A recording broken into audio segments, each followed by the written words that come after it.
Hey, hey, hey, hey. We are here. We are live. All right.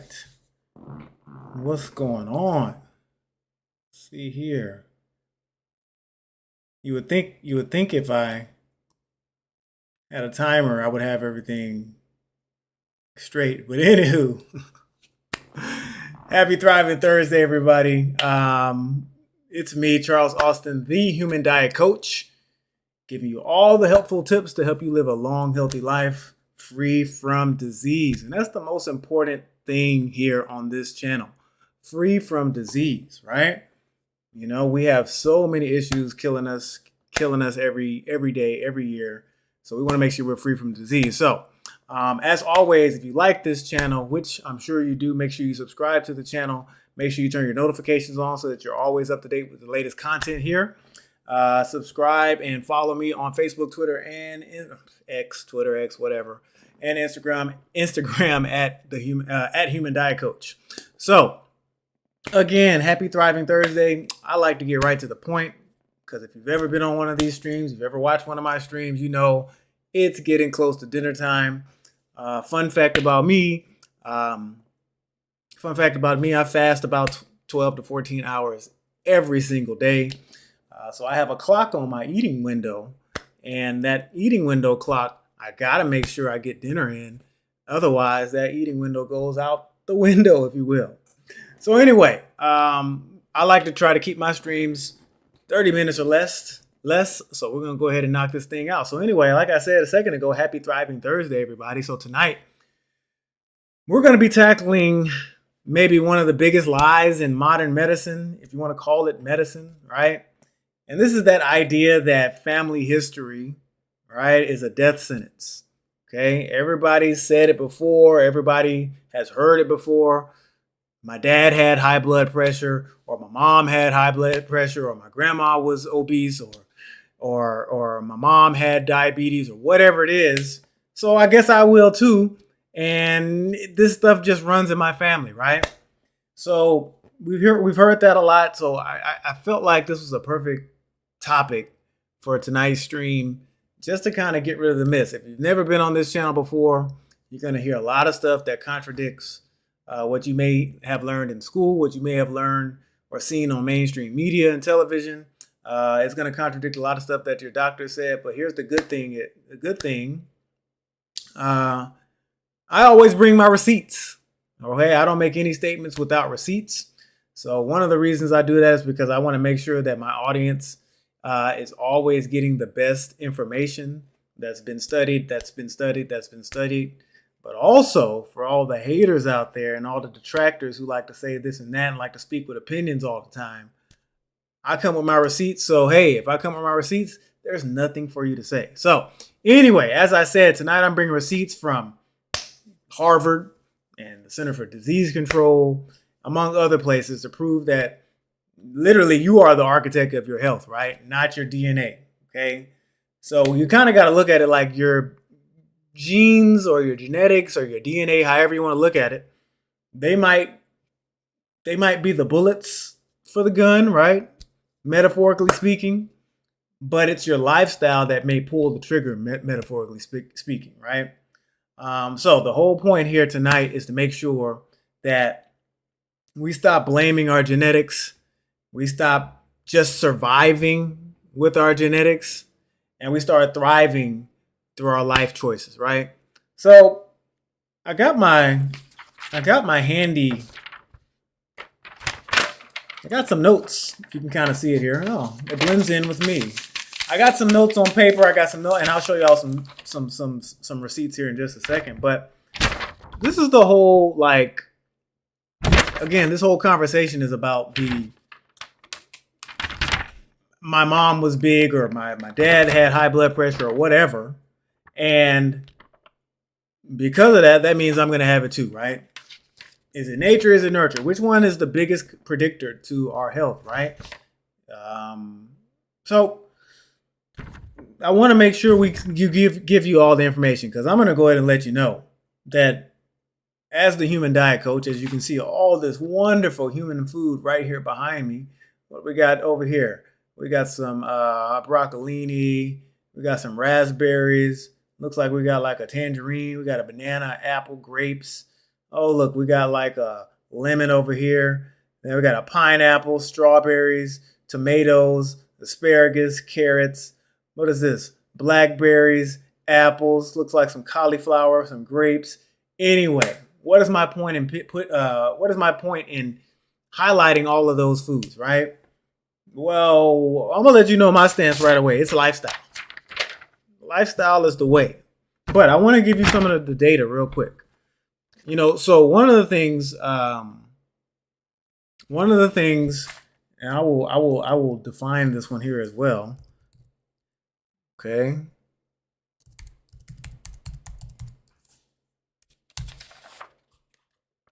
Spelled it wrong. Okay. But one of the things research and scientists use to talk about genetics, to figure us out, to figure how things may affect us, is they use what is called heritability scores, right? So real quick, you see here, heritability is defined as the ratio of a variation due to differences between genotypes to the total phenotype variation for a character or trait in a population. As it says here, it measures how much variability in a trait can be attributed to genetic differences among individuals. So, I was about to put it in simpler terms, but it already did for me. In simpler terms, heritability indicates how well differences in people's genes account for differences in their traits such as eye color, height, and also disease, things like blood pressure, diabetes, stuff like that. Okay, so there you get what are called heritability scores to determine how much variation there is in the population, right? And so for things like obesity and high blood pressure, the genetic link is measurable and it is significant. So I want to be clear. There are some people that, based on their genetics, based on their DNA, based on who their mom, dad, grandma, whoever grandfather was, that it may be easier for you to be obese. It may be easier for you to have high blood pressure. It may be easier for you to develop type 2 diabetes, right? And specific to obesity, studies on families estimate that BMI, body mass index, which is an indicator of obesity, it says that somewhere between 40 to 70%, right? So what that means is between somewhere in that range of 40 to 70%, you may have a higher chance in that 40 to 70% range to be obese based on your DNA makeup. Okay. Now, when we talk about hypertension, genetics are estimated to influence 20 to 55% of that variation in blood pressure. So again, the folks with a family history of hypertension are maybe 20 to 55% more likely to be hypertensive. Okay. So again, I want to make sure we're clear, but that's just some of the data. Okay. Now I do want to also bring up a comparison chart here for y'all. Let's find it here. Well, I'm doing great on time. I love it. Let me find that comparison chart. There we go. Let's bring this one over here. So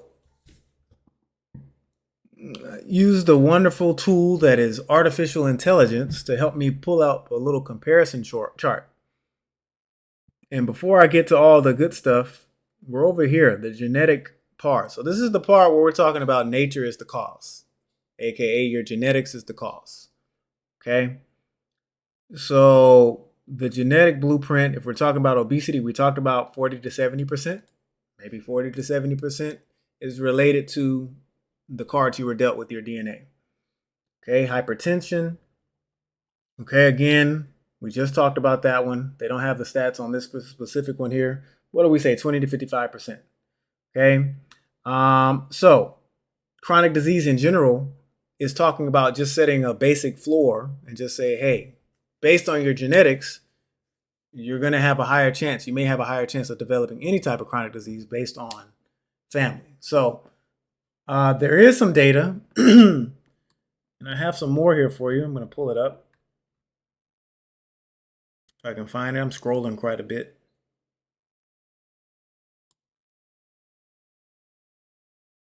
Yeah.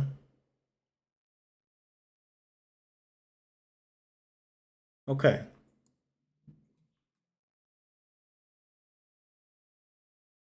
Yeah. So most of that's surprisingly, that's a lot of the data that I found was on obesity and hypertension. Um, and we will talk about heart disease just here in just a little bit. Okay. But again, just to make sure we are clear, just make sure we're very clear on the comparison that I'm about to show you. Yes, there is some folks that are predisposed to have high blood pressure or predisposed to be obese, maybe predisposed to diabetes and other chronic diseases. So, for the record, I want to be clear that yes, everybody's DNA is not the same, and yes, some people are more likely to develop certain diseases. Okay, now that being said, we gotta what we have to do. Okay, as I scroll, as I scroll, as I scroll, as I scroll, as I scroll. Okay. Um, what we have to do is we have to get rid of all these myths, so because yes, we do know that there is some correlation, but for example, my metabolism is inherited, right? I have a slow metabolism or something's wrong with my metabolism. Okay. Um, the reality is, in most of these cases, most folks learn how to eat large portions together, or they learn how to eat whatever it is they're eating, and they pass those habits down culturally, right? And again, high blood pressure is a family trait, okay? Well, if your diet in your family is always including a bunch of processed foods and a lot of high sodium foods, well, then now you're adding more fuel to the fire to your predisposition, right?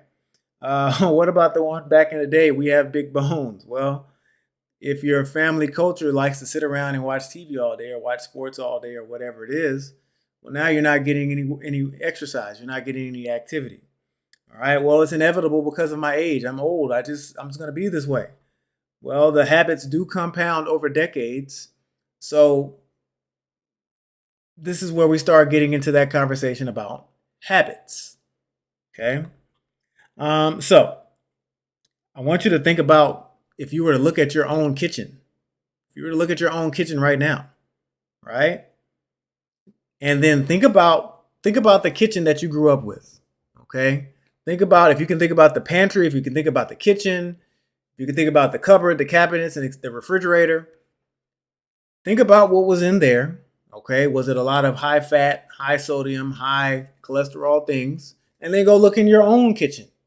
Are you seeing some of the same things? Again, that's going to be a habit passed down behavior. That has nothing to do with genetics. Okay.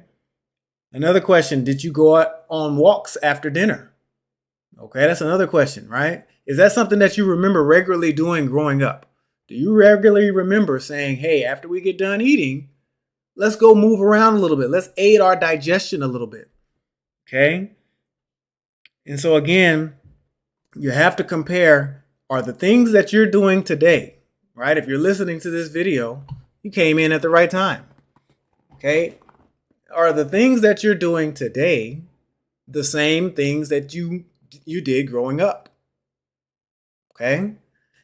So now that we kind of framed this whole conversation again, if you join late, yes, we did say that there are some folks and there is some genetic predispositions, right? Some people, based on their DNA, are more likely to have high blood pressure, more likely to have diabetes, more likely to be obese. This is very true.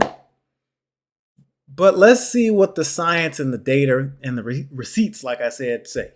Okay, and this is how we're gonna end this conversation. Okay, because I don't want y'all to be staring at me all the time.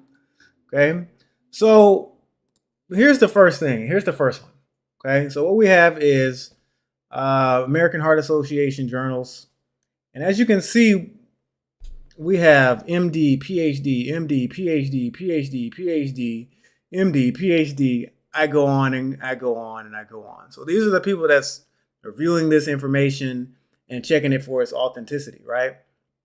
So as we know, high blood pressure is a major risk factor for cardiovascular disease, yada, yada, yada. And so here's an example of a study where, let's see, they did a genetic risk score for blind. I don't want to get you into all the gory details. This is the age group of the folks that were in the study. Okay. And then basically what they did is when they were able to find the score, okay, they said the healthy lifestyle score was strongly associated with blood pressure. Okay. And participants with a favorable comparison, let's see, participants with a favorable in comparison. Ooh, I don't know how that's at. Where is it at? Here we go. Our data further support population-wide efforts to lower blood pressure in lifestyle modification. So I know I kind of jarbled and garbled through some of that information, but long story short, with all of these folks that was in this study, and they were comparing whether or not the risk for genetics was the main cause for high blood pressure to lifestyle, what they found is that lifestyle modification was the most important factor in whether or not they were able to lower their blood pressure. Okay. So that's one example. Okay. And again, this was genetic predisposition to high blood pressure and lifestyle factors. Okay. So that's one example. Okay. So here's one for obesity. Okay. Now, like I said, I'm the type that I'll read this whole thing. I'm the type that I'll go and sit down and read this whole thing, or at least most of it. I'm not going to do that to y'all.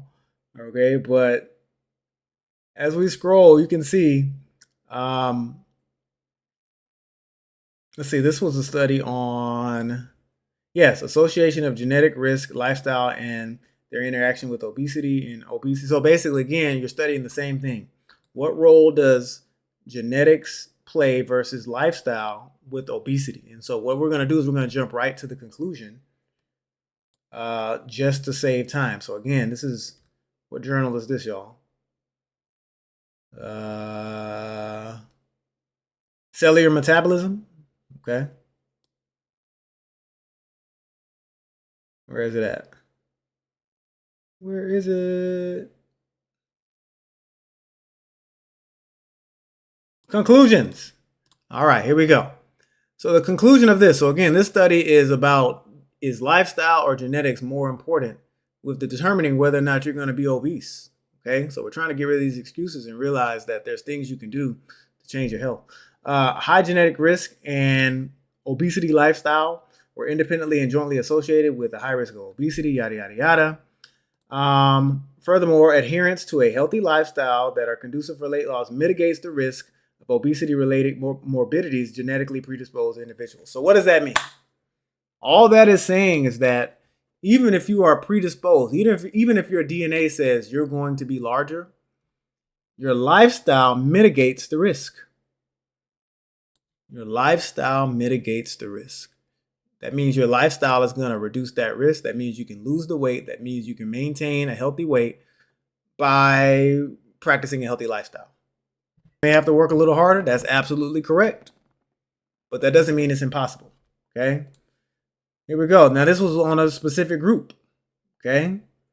So again, they're comparing, this is one group. And again, we're talking about lifestyle compared to genetics. And the conclusion of this study, as it says here, these findings suggest that despite, look, it literally says despite. It says despite potential genetic predisposition, lifestyle characterized by a diet including less animal fat, more carbohydrates, may protect against the development of cardiovascular disease and obesity. I only got a few more for y'all, and we're going to wrap this thing up. But all I want y'all to know is that it's about your lifestyle. Okay, it's not about what you were born with. Your lifestyle basically tells your body what to do. You're either going to tell your body to be hypertensive and have high blood pressure with what you do, or you're going to tell your body to not be hypertensive by your lifestyle and what you do. Here we go. A healthy lifestyle may ease genetic risk for heart disease. Here we go. We're on harvest. So far we've done What journal is this? Diabetes Care Journal, I guess. What is this? Then we did the Cellular Journal. We did the American Heart Association Journal. And so again, this is data from more than 55,000 people. 55,000 people. Okay? And it says researchers analyze each person's genetic propensity for heart disease based on 50 gene variants known to raise cardiovascular risk. Okay? Anyway, people with the highest genetic risk had twice the risk of having a heart attack. Okay? But people who had 3 or 4 of the healthy lifestyle habits cut their risk in half. Let the data speak for itself. So all they're saying here in this example is that no matter how large your predisposition is for some kind of chronic disease, you can cut your risk down in half just by practicing a healthy lifestyle. Okay? Now, try not to get too deep into the science and the weeds. And I want to make sure we're on the right point. And again, we are comparing, is it genes, is it DNA, or is it what you do?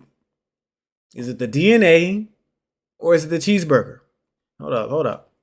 Is it the DNA or is it the cheeseburger? Is it the DNA or is it the I never exercise? Is it the DNA or is it the steak? Is it the DNA or is it the fried chicken? Is it the DNA or I never lift weights? Etc., etc., etc. Okay? Etc., etc., etc., etc. Okay? Here we go. Healthy living could offset genetics and add years free of heart disease. Now, I'm not even gonna go through all of this. It's too much. I want to skip again. We're gonna skip to it.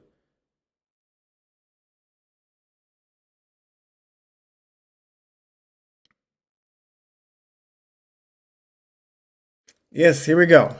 I love finding the main idea. We used to practice this back in the day in school. The main message of this study, okay? Again, oops, here we go. The main message of this study is that while family history or genetics are important, they don't determine your fate. If you're at a high risk, you can lower it by pursuing a healthy lifestyle.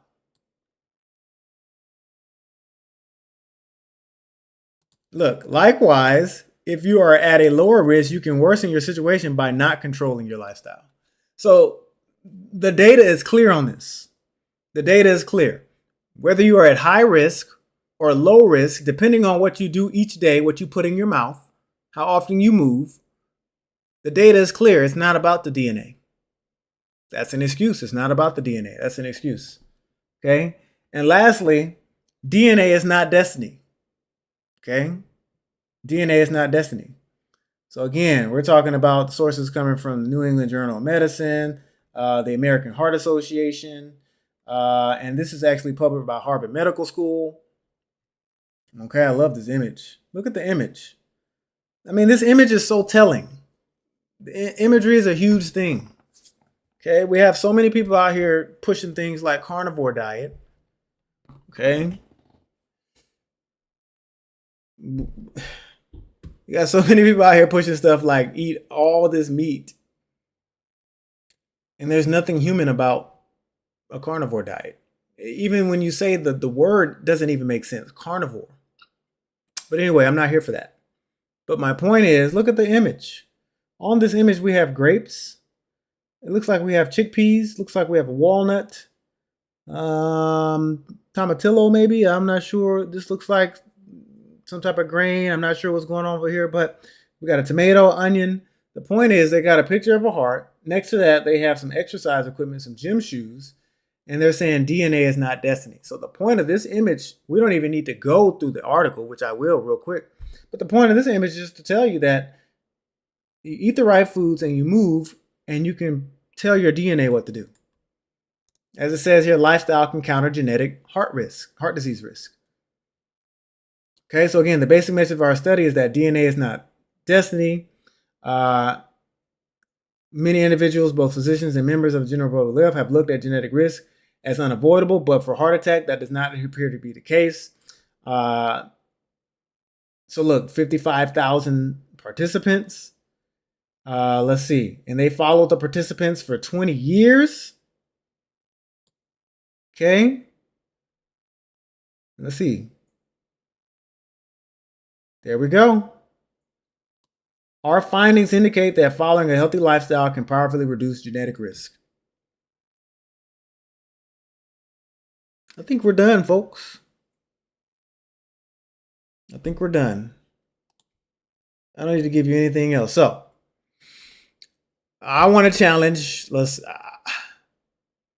I want to challenge anybody who watched this live. If you watch it live, or if you watch it later, I challenge you to stop looking at your family tree.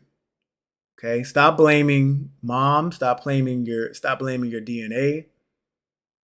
You can blame mom and dad for feeding you junk. Yes, you can. Because if they were feeding you junk, you probably started feeding your children junk. Okay? So, the message here tonight is a serious one. I'm normally very lighthearted, but the message here is a serious one.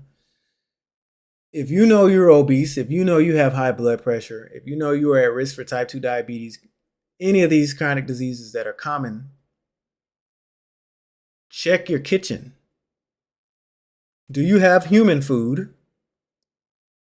Or do you have food that is high in fat, salt, processed? Does it come in a box or a package? Things like that. Do you have human food? Or do you have packaged food? So again, I'm challenging you to stop looking at your family tree as the marker or the preview of your own obituary. Okay? Like, seriously. You should start looking at your daily routine.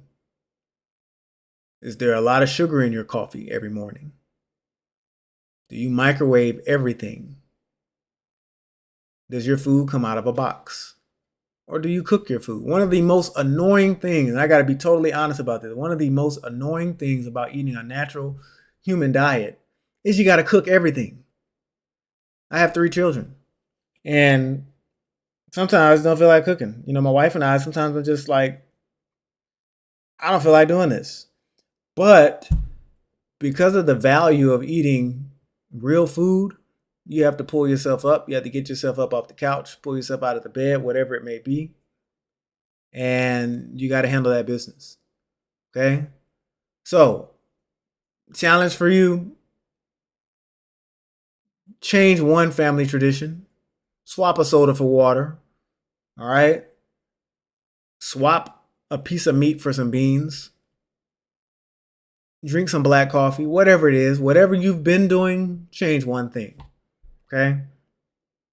All right. I'm going to go ahead and roll. Unless there's any questions in the chat. It's my dinner time. I like to be done eating before 8 p.m. That means I got 30 minutes. Gotta get down there. It's burrito night. Oh my gosh, he eats a human diet and he's eating burritos? Yeah. But my burritos come with beans and avocado, and they come with bell peppers and salsa and things like that. No dead animals, no cheese. And it's delicious. Anywho, I'll be here next Thursday as always. Next Thursday, another Thriving Thursday with another life-saving topic. I need to get my subscriber count out, so share this channel out. Like this channel, give it likes, like, hit the like button, share it out. Make sure you subscribe. Follow me Facebook, Instagram, Twitter, X at Human Diet Coach. And I will see y'all. Wait, is that all? Is there one more thing I had to say? I think that's all. If there is, I'll